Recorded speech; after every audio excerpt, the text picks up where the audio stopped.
Yeah.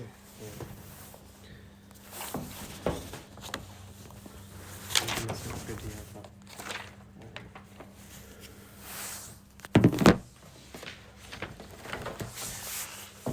Should we start? yeah, you can start. Yeah. Huh? Yeah, you can start. The internet's not good here anyway, Oh. so you can just start. It's okay. It doesn't. It's very long to connect. It's fine. Yeah. طيب إن الحمد لله نحمده ونستعينه ونستغفره ونعوذ بالله من شرور أنفسنا ومن سيئات أعمالنا من يهده الله فلا مضل له ومن يضلل فلا هادي له وأشهد أن لا إله إلا الله وحده لا شريك له وأشهد أن محمدا رسول الله أما بعد. طيب يا إخوة, we will continue with Sunan al-Salah, optional act in the prayer. So we covered raising the hand. Okay, we covered all that. Now, so we haven't putting the hand on the chest, and we have mentioned the mutawat, their hadith authentically reported. The Prophet put right on the left on the chest. The next one is رفع اليدين مضمومة للأصابع ممدودة خذ المنكبين الأذنين عند التكبيرة الأول وعند الركوع ورفع منه وعند القيام من التشهد الأول إلى الثالثة. طيب. Raising the hand. Okay. Today we'll be talking about raising the hand to the level of shoulder or to the level of ear here. So what and then the raising the hand when you come from the ruku' and when you raise from the first tashahhud. طيب. As for raising the hand, my brothers, is one of the sunnah act of the prayer. And if you leave it, there is no harm in your salah. Your salah is valid. But there are mutawatir hadith that narrate the Prophet ﷺ actually, he raised his hand in his salawat. First of all, there's two hadith of Ibn Umar and Wa'il bin Hajar. Ibn Umar radiallahu anhu narrates the hadith that he saw Prophet ﷺ, when he raised his hand, he raised up to his shoulder level. طيب. And hadith of Wa'il bin Hajar, he saw the Prophet ﷺ raise his hand up to his ear level. So either one is sahih. Okay? So Prophet did it up to shoulder, he did it up to his earlobe. Yeah. طيب. So that's one. Number two, where are the hadith? Where are the hadith that indicate the Prophet raised his hand? Hadith of Ibn Umar radiallahu anhu, and we have other hadith, Abu Huraira, who described raising of the hand. He said the Prophet ﷺ, whenever he raised his hand, sprayed, he raised his hand up to shoulder level when he made takbir, and when he went for ruku', when he came out from the ruku', he raised his hand. And after the first tashahhud, which is after second rak'ah, he raised his hand. Now raising the hand is reported by the Salaf. As Hassan al-Basri said, كان أصحاب النبي صلى الله عليه وسلم يرفعون أيديهم in the takbir al-ihram, in the ruku', raf min al-ruku', that كان أصحاب النبي صلى الله عليه وسلم, the companions who raise their hand when they make takbir, and when they go to ruku', and when they come back from ruku', they raise their hand, obviously from the first tashahhud of Ibn Umar hadith. So here, Imam al-Bukhari says that Hassan al-Basri, he never left any companion. He said, Ashabu Nabi Sallallahu Alaihi Wasallam, all the companions of the Prophet Sallallahu Alaihi Wasallam would raise their hand. And none of the companions, Imam Bukhari wrote a whole book on Raf'ul Yadayn. And he said that there is no authentic narration where the companions rejected raising their hand. Meaning all the companions, they raised their hand when in the takbir al-ihram and for ruku', when they raised from the ruku'. Now, the controversial issue is that there are two hadith, Abdul ibn Mas'ud and hadith of Bara bin Azib radiallahu anhuma, that the Nabi sallallahu alayhi wa sallam yarfa yadayhi in that takbir al-ihram walam ya'ud ba'da dhalik. That Prophet ﷺ would raise his hand when he makes takbir al-ihram, and he will not repeat again. Meaning, for going to ruku', come back from ruku', and after second rak'ah, lam ya'ud, he will not repeat that takbir anymore. Just only opening takbir is he will do, and other than that, he will not do any takbirat. These two hadith ضعف العلماء. The scholars of the past made it da'if. Who made it da'if? Ibn Mubarak, Al-Humaydi, teacher Imam Bukhari, Imam Bukhari himself, Yahya bin Ma'in, Imam Daraqutni, Imam Ahmed, Imam Shafi', Imam Darimi. They all make these two hadiths da'if. Okay? Because authentically what is reported in Bukhari, Prophet raised his hand. And it's reported all the companions raised their hand. None of them disagreed with that. So raising the hand is optional again. We should try and do as much as we can, inshallah, raising the hand. Now, when we raise our hand from ruku', okay, some put it back on the chest, some put it on the side. I mean, there's a khilaf on this. There's a khilaf. Okay, but he did raise his hand, but did he put it back on the chest? Or he didn't? That's scholars have differed. Shaykh Haadi wrote a whole book on this, that after ruku, you put your hand back on the chest. Okay, the clear hadith on that. طيب, after that we move on. So, Raful Yadayn, Salah, we understand now. It is something practiced by the companions. ما زاد عن واحدة في تسبيح ركوع والسجود. So you know when ruku you say Subhana Rabbil Azim. Okay, whatever you increase is sunnah. So in ruku you want to make dua. And this dua you make is sunnah. But Subhana Rabbil Azim is wajib. And in sajda, when you say Subhana Rabbil A'la is wajib. But whatever you make after that dua, زاد على ذلك, increase on that, it is sunnah of the Prophet ﷺ. Again, ما زاد على قول ربنا ولك الحمد. Okay, Rabbana walakal hamd. That's wajib. But after that, if you make any dua, it's sunnah. Sunnah to make. Sunnah, yeah. جعل الرأس حيال الظهر في الركوع. Now, hadith of Aisha radiallahu anha, the one Prophet made ruku', his head won't be higher or lower than his back. And we have another hadith, the Prophet said when he made ruku', his back was straight as anything. If you were to put water on it, on his back, it will not fall. It won't even move. That's how straight his back was. So our back should be straight when we make ruku', inshallah. Mujafatul adadain inda janbayn wa batni fi fakhadain wal fakhadain ani saqain fi sujud. So keeping the upper arm away from the side rib cage and the stomach from the thigh, and keeping away thigh from the lower leg during the prostration. So basically, when you're making prostration, your arm should be not like that, should be away. So from your leg, your stomach should be away from it. And the hadith says, Prophet would do that. Sahih, hadith says that he would do that, and you can see the whiteness of his armpit. Okay. Also, it talks about that it's so wide that maybe a cat can pass through that. A cat can pass through that. You know what I mean by that? A cat can pass through that, and you will see the whiteness of the armpit. So Prophet is to open his arm. But the ulama says when you do that if you pray by yourself, not when you pray in jama'ah. Because if you do that, you're going to give an elbow on his and knock him out. Understand? So you don't do it in jama'ah. And in jama'ah, when you do it, make sure you don't do it like that. Keep your arm up, but just like this. So don't do that. Just keep it like that, yeah. So, to not to hurt your neighbor, inshallah. Tayyib. So these are some of the sunnah Prophet would practice. Rafu dhara'ain anil ard hina sujud. So when you make sajda, you should make sure your arm is not on the floor. It should be up. Julus musalli ala rijlayhi yusra mafrushatan wa nasbu al-yumna fi tashahhud أول بين سجدتين والتورك في تشهد والأخير رباعية الثلاثية. Okay, let's talk about some of the julus. So when we do a julus, there are three types of julus: iftirash, tawarruk, wal al-iq'am. Now, iftirash is like this. Okay, tawarruk is like this.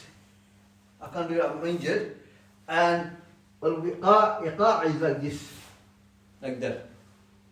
Okay, these are the three types of julus we have. Let's go through iftirash. Now, iftirash and tawarruk. Now, these are all sunnah of the Prophet ﷺ. And in the hadith, scholars have differed now between iftirash and tawarruk. According to Shafi'iyya, Imam Nawawi says that when it comes to tawarruk, they say from the madhab of our madhab is that we do tawarruk on the last tashahud, like for if you're praying Maghrib, Isha, Dhuhr and Asr, on the second tashahud you do tawarruk, and if you're praying 2 rak'ah, you do tawarruk as well. This is Shafi'iyya. Hanabila, they say no, and this is actually the Jumhur ulama, al-Lajna Da'ima, Shaykh ibn Uthaymin explained that tawarruk is only if you're praying with two tashahud. So Maghrib, Isha, Dhuhr and Asr, on the second tashahud, you see tawarruk. Okay? On the first tashahud, you do not see tawarruk. And on the first tashahud, you don't. And if you pray 2 rak'ah, you don't do tawarruk. So only in the last rak'ah. But if Shafi'i said, Imam Shafi'i said, no. As long as the last rak'ah, you can do tawarruk. طيب. So I think the best opinion of tawarruk is that you see it on the last, if you're praying the third 3 rak'ah and 4 rak'ah, on the last rak'ah you do tawarruk. If you pray 2 rak'ah like Sunnah Dhuhr or something, 2 rak'ah, you don't do tawarruk, inshallah. So that's the Jumhur, that's most authentic opinion of tawarruk. Al-Iqa'a, I've showed you al-Iqa'a, isn't it? Al-Iqa'a is also Sunnah of the Prophet ﷺ, and the hadith is Sahih Muslim. Tawus is the student of Ibn Abbas. Tawus said to Ibn Abbas about al-Iqa'a. He said, Iqa'a ala al-qadamain sunnah. So to sit like this on qadamain. Al-Iqa'a are 2 types. Okay? One, you sit like this. A buttock is on the floor. This is bid'ah, but this is sunnah. That's sunnah. Okay? So Ibn Abbas says this al-Iqa'a is sunnah of the Prophet ﷺ. So Tawus, Ibn Abbas, Ibn Umar, Abdul bin Zubayr, they practice al-Iqa'a. And when do you do al-Iqa'a? You do it between 2 sajda. So you make sajda, you come up, you do al-Iqa'a, and then do second sajda. Okay? So it is a sunnah of the Prophet ﷺ. You can do that. Some of the scholars says that al-Iqa'a, and between al-Iqa'a and iftirash is more authentically, both are authentic, but riwayat more on iftirash. So do iftirash is, you can do either way you can do. But al-Iqa'a is only on that, between two sajda, you do that inshallah. So these are 3 types of sitting, al-Iqa'a, iftirash and tawarruk. طيب الإشارة بالسبابة في التشهد الأول والثاني من حين يجلس إلى نهاية التشهد تحريكها عند الدعاء. Now when we sit for tashahhud, how do we do? What do we do this or keep our fingers straight? According to Shaykh Muqbil, this one is shadh. This is isolated report. So he makes it weak. And one of his students wrote a whole book on it. And he brought all the sanad and to say this is weak. Ishad, isolated report. But the one is authentic is ishara. So we have a hadith of Abdul bin Umar, Abdul bin Zubayr.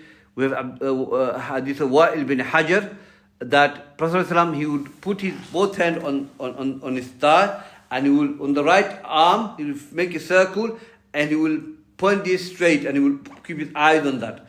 This is reported by Ibn Umar, Ibn Zubayr, and Wa'il bin Hajar. And Ibn Zubayr, in another narration, he said that he would point his finger like this, but he will not make tahriq. He will not move it like that. But hadith of Wa'il, he reports, the Prophet did make tahriq and making dua with that. So, ala kulli hal, Shaykh Albani, I think, makes this authentic in Sifat al-Salah. But without any doubt, that the most authentic is that to keep the finger straight and make dua. Okay, that's mutawatir. As for that one, khilaf, scholars differ on the authenticity of the hadith. So anyway, either you can do, but I think I will advise you to make ishara with the hadith, or with your finger, inshallah, sababa. طيب. So we covered that. These are sunnah again. So if someone were to pray and does none of that, salah is valid. Salah is valid. الصلاة تبريك على محمد صلى الله عليه وسلم وعلى محمد وعلى محمد family and Ibrahim and his family في التشهد الأولى. اللهم بارك على محمد وعلى آل محمد. That's what it is. Some say it's sunnah. التحية اللهم صل على بارك على. Some say it is that dua itself is sunnah as well. اللهم بارك على محمد وعلى آل محمد كما صلى. That's the one. الدعاء في التشهد الأخير. Okay. Dua we make after tashahhud. اللهم أعنا على ذكرك وشكرك وحسن عبادك. Hadith Mu'adh radiallahu anhu. That's sunnah as well. Some of the scholars said that اللهم إني أعوذ بك من عذاب جهنم ومن عذاب القبر. That dua is also sunnah. But some say wajib. Some say wajib because hadith says that إذا تشهد أحدكم فليستعذ بالله من أربعة. That when one of you do tashahhud, they seek Allah's protection from the four. And that's the hadith. But I think this is more to do with sunnah. It's not wajib. It's sunnah. So that's dua fi tashahhud al-akhir. The next one is الجهر بالقراءة في صلاة الفجر وصلاة الجمعة وصلاة العيدين والاستسقاء وفي ركعة أولين من صلاة المغرب والعشاء. Okay. The next one is regarding reciting loudly and quietly. So in Dhuhr and Asr, we recite quietly. Maghrib and Isha, first two rak'ah loudly, and so Isha and Fajr as well, both rak'ah. So the ulama like Shaykh ibn Uthaymin says, there's no any hadith, it explains why you do that. Why in Dhuhr and Asr we have to recite quietly and the rest is loudly. There's nothing to say why. There's no dalil for that. We just do it because Prophet did it. Sallu kama ra'aytum usalli, pray as you have seen me pray. We do it. Some says Maghrib and Isha you pray loudly because it's quiet. It's in the evening.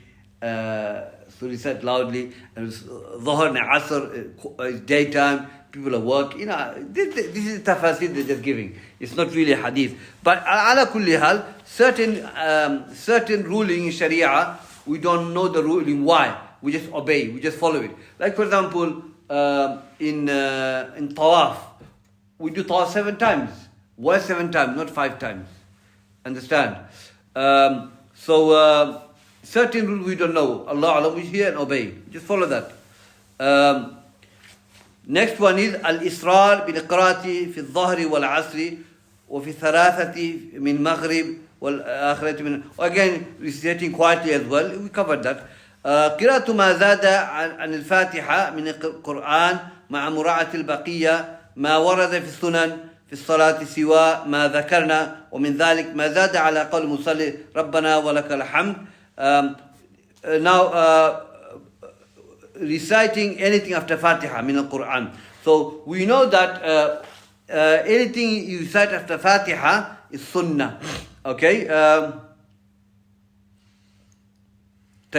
So when we pray, Fatiha is the pillar of Salah. You have to recite Surah Fatiha.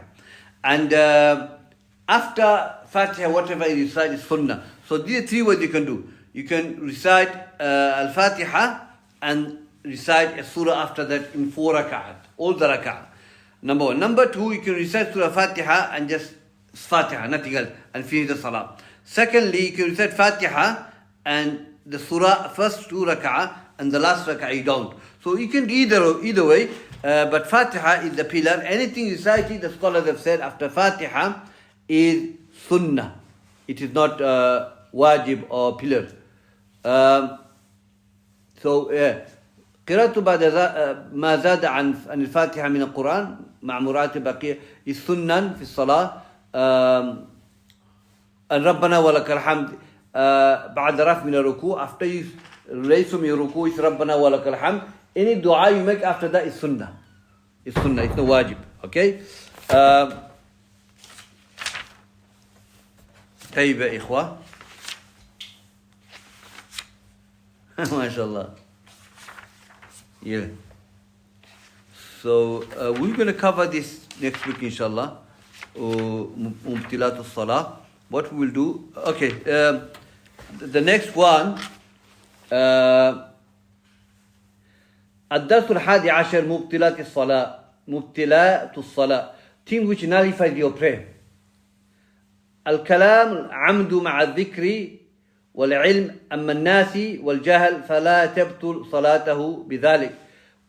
So speaking intentionally, knowingly, that will nullify salah. As someone ignorant or is forgotten, then it will not nullify salah. Laughing, الضحك, eating, drinking, انكشاف العورة, الانحراف الكثير من جهة القبلة, والبعث والعبث كثير متوالية في الصلاة, moving around in the salah, وانتقاد الطهارة, when the طهارة breaks, your purification breaks in the salah. So take one by one, inshallah. Now here we're talking about mubtilat al-salah, things which nullify the salah. We have things which nullify the wudu, things which nullify the iman. Okay, there are things which nullify the nikah.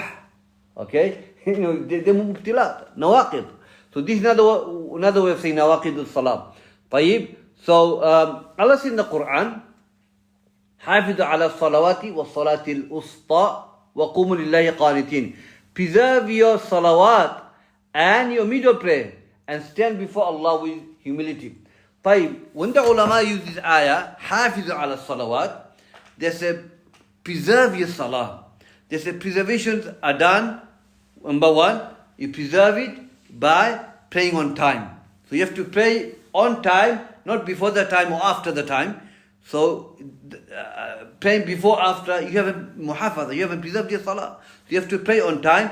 A second preservation of the salah is that when you make salah, your ruku, sujood, everything has to be perfect and not rush in your salah, like we covered before. If you do that, then your salah is not preserved. For example, someone praying like a chicken eating, that's going to nullify your salah. Doing your ruku properly, sujood properly, okay, then that will nullify your salah. Tayyib. Also, if you fall into any of these certain actions, that will nullify your salah. So, first of all, kalam, amdu ma'a dhikr, talking intentionally, knowingly. Now, talking in the salah, obviously, that's going to break your salah, isn't it? Because it is not part of salah. If someone talks in the salah, then you nullify his salah. There's an incident happened with the companions. Let me see if the Shaykh mentions it here. Okay, the hadith. Hadith Zayd bin Arqam. Okay, so we used to talk to one another in the salah. We used to talk. So Allah revealed the ayah. حافظوا على الصلوات والصلاة الوسطى. كنا نتكلم في الصلاة ويكلم الرجل صاحبه وهو إلى جنبه في الصلاة حتى نزلت وقوموا لله قانتين فأمرنا بالسكوت ونهينا عن الكلام. طيب, so Zayd bin Arqam said, we used to talk to our neighbors in the salah. Look, they didn't know. Allah then revealed the ayah حافظوا على الصلوات and then وقوموا لله قانتين. Preserve your prayer, stand before your Lord with humility. So Sahaba says we are commanded to remain silent and we are forbade to speak. Now, here, this happens sahiyan. Okay? And they may be ignorant about it. Allah, the Prophet didn't say, repeat your salah. Okay? Out of forgetfulness or out of ignorance, they've done this. So, Prophet did not say, repeat your salah. Shows that if you do something like that in the salah, your salah is valid and you're forgiven as well. And the hadith of Ibn Abbas, radiallahu anhu, the Prophet said that my ummah is forgiven, overlooked for three things. If you're compelled to do things, compelled to commit sin, you're forgiven for that. You're forgotten or you did it out of ignorance. Okay, these things are overlooked by Allah Azza wa Jal because they are never done intentionally. Okay, so speaking without knowledge out of sahwan or without remembrance by mistake. So you're praying. Suddenly you said something in the prayer. Zalatul lisan, slip of the tongue. That will not nullify your prayer because it's not amadan. You're intentionally talking. So if it's mistake or out of ignorance, then that will nullify your prayer. The fact Prophet did not command the Sahaba, Zayd bin Arqam, to repeat the salah shows that it was out of mistake or out of ignorance. Tayyib. That's one of the things that nullifies salah. Kalam, amd, intentionally talking, knowingly. Dhahak. Obviously, dhahak dhahak, laughing, eating and drinking. It be ijma' al-ilm, the Shaykh said that will nullify your salah. Again, if someone were to do any of this and he's ignorant, he's overlooked. He's jahil, he didn't know. And Allah will not take him into account for that act. Okay? So laughing, eating and drinking while you are praying and you're ignorant about it, then you're not punishable for that. You're punished if you do it knowingly. And but mistake is another thing Allah overlooked as well. He overlooked. But generally these things nullify salah. There's no khilaf on this. Inkishaful awra. Exposing your aura. Now I want to talk about something here now. Your shoulder is not aura for a man, but is the aura in the salah. One of the hadith I want to quote inshallah, hadith of Jabir radiallahu anhu. Jabir narrated the hadith. He said, we were with the Prophet ﷺ and it was night time. So I went, look for him. So he went and Prophet was praying, he joined the prayer. So he had one izar and he tied it up, okay? So Prophet, after salah, Prophet said, it's Qiyamul Layl, I think here. Yeah, Jabir, what is this walking you doing? He said, Ya Rasulullah, I'm looking for you. And what is this izar you're wearing? He was topless. So Prophet said, Jabir said, radiallahu anhu, Ya Rasulullah, it's dayyik, I can't do anything. So I tied made izar. He said, if it's wide enough, cover everything. If it's dayyik, ittazir, make izar. Now, Jabir prayed topless. So the question is the salah valid? Jumhur says, this is not aura in the salah. You can pray without covering your top, your shoulder. There's a hadith Prophet said that, but Shaykh bin Baz didn't follow the opinion. He said, none of you should pray while you're exposing your shoulder. La yusalli ahadukum, la nahi. None of you should pray exposing your shoulder. So a lot of ulama, bin Baz says that if anyone, Imam Ahmed also, this is humble opinion now, that if anyone prays exposing their shoulder, okay, without any valid reason, he's got a cloth in his house and he can cover his shoulder and he doesn't do it and he prays exposing his shoulder, his salah is invalid. Bin Baz, Imam Ahmed also said that. What Jabir did was out of necessity. He had no choice. Because if you look at the hadith, he said, what is this izar doing? He said, I have no other choice here, O Messenger of Allah. The Prophet said, if you don't have it, then make izar. But if it's wide enough, then cover everything. See, he has given a choice. So, Jumhur says that it is not aura. You can pray without covering it. But, what hadith shows that what Jabir did out of necessity. He had no choice. He never had other clothes to cover his shoulder. So that's why he prayed like that. And that makes sense. And Bin Baz says that, again, he said that if you don't have anything to cover your shoulder, then you pray. Yes, sahih, salah is sahih. But if you leave it intentionally and you can cover it, your salah is invalid. So, in the Quran, I said, Ya ayyuha alladhina amanu, la taqrabu as-salah wa antum, Ya ayyuha alladhina amanu, khudu zinatakum inda kulli salah. That those who believe, take zina to your prayer. Mujahid said, zina means to cover your aura. To cover your aura. Yes, if you pray, yadu billah, your aura is not covered, then the salah will be invalid. And unfortunately, the careful thing that a lot of people have seen, it's not praying with the trouser on. You can pray, but sometimes, subhanallah, trouser goes down when you go sajda, and the aura exposed little bit. In masajid you see that. It's dangerous. That can be exposing your aura. Exposing aura means your skin can be seen. Your skin can be seen. But if it's covered, you go trouser, but the skin cannot be seen, then that's different. But the skin exposed, So I don't know if they tie the belt properly or not, but it comes down and you can see the subhanallah. So that's danger. We have to be careful with that. So inkishaf ul-awra, exposing your aura will nullify your salah. If you put your t-shirt on, navel, and your boxer short covers your navel and your knee, then that's enough. You can pray with that.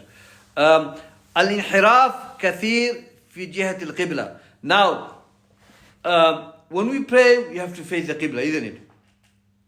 The ulama says, Shaykh ibn Uthaymeen said there's two things when we face the qibla. Facing the qibla, actual qibla, and facing the direction of the qibla. So when we pray here, we are not facing the qibla in itself, we're facing the direction of the qibla. So, for example, if the qibla is this way, I'm praying this way, if you slightly turn, it's valid, the direction of the qibla. Okay? Because no one can guarantee that from here we are exactly facing the qibla. We have a slant way a bit. No way. Even scholars have spoke about in haram. Haram is big, it's huge. If you go back of the haram, you can't see the Kaaba. So the ulama says that in haram, Mecca, when you're praying behind the masjid, even maybe in the souk, in the market, the shopping mall, I prayed there. You can't see the Kaaba. It's far away. So when you say Allah Akbar, you're trying to face the Qibla. Inshallah, this is the direction. You face the people, you follow the people, and that's it. If you slant away a bit, still Salah is valid. As for those who pray in the masjid, front of the Kaaba, if they slant away a bit, Salah is invalid. How can you say I miss the Kaaba? You're in front of him. It doesn't make sense. طيب, so that's two things you have to remember. When you pray, and if you move, say for example, you're facing here, praying here, the guy over there had to leave, for example, maybe he hasn't go do. If you, now, from here I move, it's okay. But now I'm going that way, now I'm here, my salah is invalid. Because look, you face that way, then you face that way, your salah is invalid. So when you move in the salah from one, sometimes you have to cover the stuff, isn't it? He moved out because he broke his wudu or something. It happens, isn't it? Only the person behind can go. If someone goes from here, look, you have to change this way and the salah will be invalid. You just turn away from the qibla. Okay? Also, faida, if you're praying, Allahu Akbar, someone knocks on the door, you can open the door, as long as you're facing the qibla, your salah is valid. In Tirmidhi, Prophet was praying, facing the Kaaba, and Aisha knocked on the door. While he's praying, opened the door, and she came in. But his body was facing the Kaaba direction. If he's slant away, then khalas, salah is invalid. As long as you can do that, then you can the door. But he's too far away, there's nothing you can do. But yeah, this is one of the benefits. So yeah, we have to face the direction of the Kaaba as much as possible. If you move too much, then your salah is invalid. That's inhiraf, diverting away. Too much, kathir min jihad al-qibla. Too much, then that will nullify your prayer. Little bit, you should okay, inshallah. The next one is al-abthul kathir mutawali fi salah. Now, playing around, moving around continuously in your salah, that will nullify your salah. But Sharia Hadith never says what is considered to mutawali or kathir. In salah, the reports are there that such and such person was moving around in his salah, and they say only if he has khushu, he will be doing that. So, movement in salah, which is not part of salah, different levels. Sometimes you can move in salah, moving salah, which is not part of the salah, could be wajib. For example, you're facing the praying, but there's someone tell you, qibla is behind you, my brother. You have to turn behind. You have to move now. Because he's told you, you're not facing the qibla. You face the opposite of the qibla. Someone pushed you away, now you have to move now. Face the qibla. That's wajib. This movement is wajib. Also, you pray and then you realize you have wudu. You have to break your salah. That's a movement, isn't it? You have to go and make wudu. We know, there's a hadith, Prophet ﷺ was praying and then he took his sandal off. And the Sahabas took the sandal off. So after the salah, they said, why do you take your sandal off? He said, yeah, so we saw you take your sandal off. We took our sandal off as well. Everything they follow Rasulullah. He said, Jibril came to me and told me the najasa on my sandals, I have to remove it. So that movement was wajib. You have to move it. Salah won't be valid. Okay? So certain movement in salah, which is the part of the salah, is wajib. Sometimes it can be a mustahab. For example, the scholar says, you praying, it is too cold. But if you move on the shams, I might get a bit more khushu. So moving that, it might be a mustahab. Something like that. But what is considered to be too much movement is you have to go to the custom, aada, isn't it? And then from there. But, too much movement, mutawaliya, continuously, can nullify your salah. Shows that the person doesn't have no khushu in the salah. If he's praying and doing this, men don't have a khushu in the salah. Why are you moving around? You shouldn't be moving. You should be concentrating in his salah. Intiqad tahara. Basically, if your wudu breaks, or he realized he hasn't wudu, okay, he need to go and make wudu and come back. لا تقبل الصلاة بغير الطهور. So salah won't be accepted without wudu. So these are the مبتلات الصلاة, نواقض الصلاة. These things will nullify the salah of an individual. طيب يا إخوة, we'll leave that. We talk about شروط الوضوء next week. جزاكم الله خير. What time? Have you got enough time for Riyadh al-Salihin?